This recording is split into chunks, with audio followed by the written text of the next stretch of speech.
הבאנו שלום, הבאנו שלום, הבאנו שלום. సర్వ సృష్టికర్త, జీవనమరణ దాత, సర్వేశ్వరుడైన ఘనమైన యేసు ప్రభు దివ్యనామంలో యూట్యూబ్ ద్వారా వీక్షిస్తున్న మీకందరికీ శుభములు. ఆ దేవాతి దేవుని దీవెనలో మీకు అందిస్తున్నాను. రండి, ఈ ప్రభుదిన ముందు జకర్యా గ్రంథము, చిన్న ప్రవక్తలు అంటే 12 ప్రవక్తల్లో 11 వాడైన జకర్యా, అంటే చిన్న ప్రవక్తల్లో పెద్ద పుస్తకంగా చెప్పవచ్చు. జకర్యా అంటే అర్థం ఏంటంటే యెహోవా చేత జ్ఞాపకము చేసుకొనబడినవాడు, the person who was remembered by Jehovah. కాబట్టి ఈరోజు ఆత్మీయ విశ్లేషణలో 3 విషయాలు జ్ఞాపకం చేసుకుంటాం. మొదటిగా యేసు ప్రభువు వారు ఎక్కడ ఉన్నాడు, అలాగా దేవుని యొక్క కృప ఎక్కడ ఉన్నది, మూడవదిగా ప్రస్తుత కాలానికి ఎలా మనం అన్వయించుకోవాలి. ఈ 3 విషయాలు జ్ఞాపకం చేసుకుంటూ ఉంటాం, బోధిస్తూ ఉంటాను. సరే, యేసు ప్రభువు వారు ఎక్కడ ఉన్నాడు? నేను గత వారం చెప్పినట్లుగా మొదటి 8 అధ్యాయాల్లో యూదుల గురించి వ్రాస్తే, తర్వాత 9 నుంచి 14 వరకు యూద రాజు, సియోను రాజు గురించి, మెస్సియా గురించి చాలా స్పష్టంగా వ్రాసినట్లుగా చూస్తున్నాం. సరే, యేసు ప్రభువు ఎక్కడ ఉన్నాడు అంటే 6వ అధ్యాయము 12వ వచనం, Jesus Christ the Messiah we can find in chapter 6 verse 12. నేను చదువుతున్నాను, 6:12.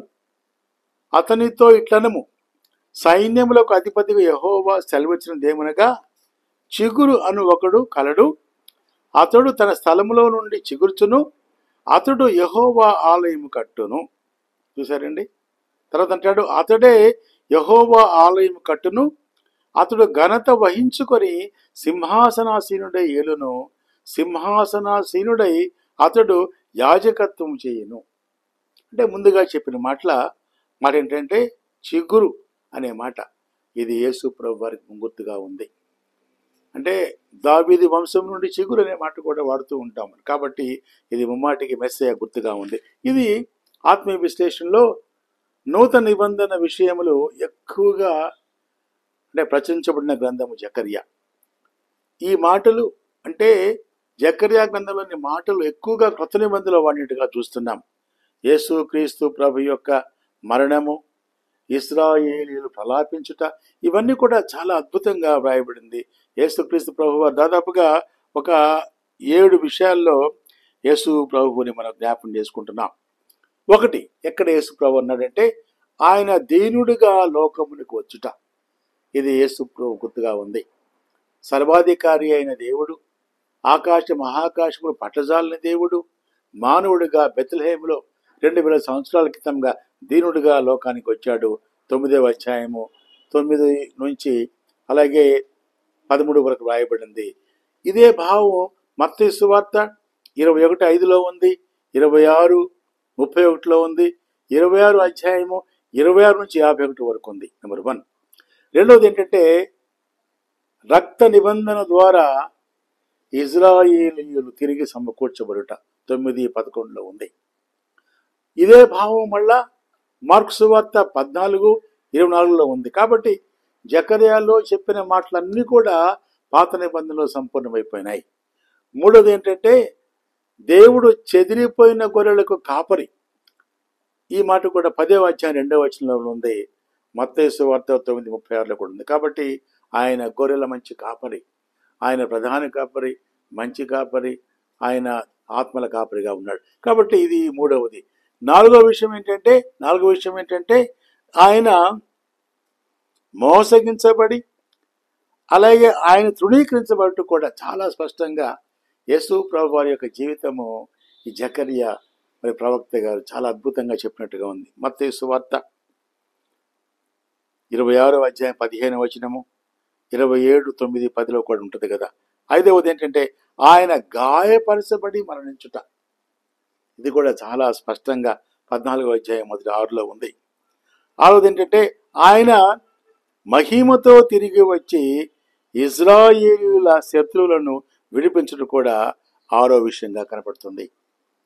యేసు ప్రభు వారు జకర్యాలో చెప్పబడిన దర్శనాలు కావచ్చు, ప్రవచనాలు కావచ్చు, లేఖనాలు కావచ్చు, ప్రవక్త మాటలు, ఇవన్నీ కూడా యథార్థంగా చరిత్రలో సంపూర్ణం కాబడ్డాయి. ఏడవది ఏంటంటే సమాధాన రాజు, నీతి రాజుగా ఆయన ఈ లోకానికి వచ్చాడు. 9వ అధ్యాయము 9, 10 చూస్తే చాలా స్పష్టం. ఇవన్నీ కూడా యేసు ప్రభు వారికి గుర్తుగా కనపడుతుంది. అంటున్నాడు కదా 9వ అధ్యాయం 9, 10లో, సీయోను నివాసులారా బహుగా సంతోషించుడి, యెరూషలేము నివాసులారా ఉల్లాసముగా ఉండుడి. నీ రాజు నీతిపరుడును రక్షణ గలవాడునై దీనుడనై గాడిదన పిల్లను ఎక్కి నీ ఎదుగు వస్తున్నాడు. ఇవన్నీ కూడా యేసు. కాబట్టి యేసు ప్రభు వారు జకర్యాలో ప్రస్ఫుటంగా ఉన్నారు అనే ఒకటి. తర్వాత దేవుని ఆత్మ ఎక్కడ ఉన్నది అనే విషయం చూసుకుంటే 4వ అధ్యాయం 6వ వచనం చాలా స్పష్టంగా ఉంది. 4 ఐఎమ్ రీడింగ్ జకర్యా చాప్టర్ 4 వర్స్ 6 and 7. అప్పుడు అతడు నాతో ఇట్లనెను, జెరుబ్బాబెలు నాకు ప్రత్యక్షమగు యెహోవా వాక్కు ఇదే, శక్తి చేతనైనను బలము చేతనైనను కాక నా ఆత్మ చేతనే ఇది జరుగునని సైన్యములకు అధిపతిగా యెహోవా సెలవిస్తున్నాడు. పరిశుద్ధాత్మ చేత. పాత నిబంధనలో త్రిత్వం ఉంది. తండ్రి, కుమార, పరిశుద్ధాత్మ త్రియేక దేవుడు. కొన్నిసార్లు ప్రత్యక్షంగా ఉన్నారు, కొన్నిసార్లు పరోక్షంగా. కాబట్టి ఇవన్నీ కూడా యేసు ప్రభునకు గుర్తుగా కనబడుతుంది. తర్వాత ఈరోజు మనం ఏమి నేర్చుకోవాలి, లేక ఎప్పుడు అంటే యేసు ప్రభు జన్మించడానికి 500 సంవత్సరాల క్రితం చెప్పిన మాట ఈ రోజుకి 2700 సంవత్సరాలు పైగా దాటినప్పుడు అప్పటి మాటలు ఈ రోజు కాలానికి ఎలా వస్తాయంటే చూస్తుంటే ఇక్కడ మనం అంటున్నాడు కదా, మెస్సయా ప్రవచనాలన్నీ కూడా యేసు ప్రభు వారికి ఇవన్నీ సంపూర్ణమైపోయినాయి. ముందుగా చెప్పినట్లు జకర్యా గ్రంథంలో యేసు ప్రభు గురించి చాలా అద్భుతంగా రాయబడింది. నీతి చిగురుగా ఉన్నాడు, గాయములు పొందినవానిగా ఉన్నాడు, మన నీతిగా ఉన్నాడు, మన మెస్సయ్యగా ఉన్నాడు, విజయోత్సవముతో గాడిదపై వస్తున్న రాజుగా మరియు 30 వెండి నాణెములకు అమ్మబడిన వానిగా కూడా జకర్యాలో ప్రస్ఫుటంగా వ్రాయబడింది. ఎంత ఆశ్చర్యం అండి పరిశుద్ధ గ్రంథం. ఎందుకంటే ప్రతి లేఖనము కూడా చరిత్రలో నిర్ధారించబడిన ఏకైక పుస్తకము బైబిల్ గ్రంథము. తర్వాత యేసు ప్రభువుకు చాలా స్పష్టంగా ఇంకా చెప్పాలంటే 12వ అధ్యాయం 10 చదువుతున్నాను. I'm reading chapter 12 verse 10. అంటున్నాడు కదా, దావీదు సంతతి వారి మీదను యెరూషలేము నివాసుల మీదను కరుణ నొందించు ఆత్మను విజ్ఞాపన చేయు ఆత్మను నేను కుమ్మరింపగా తాము పొడిచిన నా మీద దృష్టి ఉంచి ఒకడు తన ఏక కుమారుని విషయమై దుఃఖించినట్లు తన జ్యేష్ఠ పుత్రుని విషయమై ఒకడు ప్రలాపించినట్లు అతని విషయమై దుఃఖించుచు ప్రలాపించు. ఇది యేసు ప్రభువారు అఘోరమైన క్రూరమైన సిలువలో మరణించినప్పుడు దానికి ప్రవచనాత్మకంగా జకర్యా ముందుగానే చెప్తున్నారు. కాబట్టి అద్భుతమైన మాటలు జకర్యాలో ఉన్నాయి. అయితే పాఠం వింటున్న మనము ఏంటంటే దేవుడు జ్ఞాపకము చేసుకున్నాడు అనే మాట కూడా వస్తుంది. ఇది పరిశుద్ధాత్మ గుర్తు. అనేక సార్లు ఈ భావం కలుగుతుంది. 4:6 చదవండి. అంటే లేకుంటే 19:9 కూడా 13:9 కూడా, నా నామమును బట్టి మొర్రపెట్టగా నేను వారి మొర్రను ఆలకింతును. 2520 సంవత్సరాలు ఈరోజు. ఇప్పుడు కూడా నువ్వు ప్రార్థిస్తే, నువ్వు మొర్ర పెడితే, నువ్వు కన్నీరు కారిస్తే నీ యొక్క హృదయ వేదన, నీ హృదయం వచ్చే ఆవేదన దేవుని హృదయాన్ని తాకుతుంది. నీ ప్రార్థన కంటే మీ కన్నీటి ప్రార్థన అంటున్నాడు కదా, నా నామమును బట్టి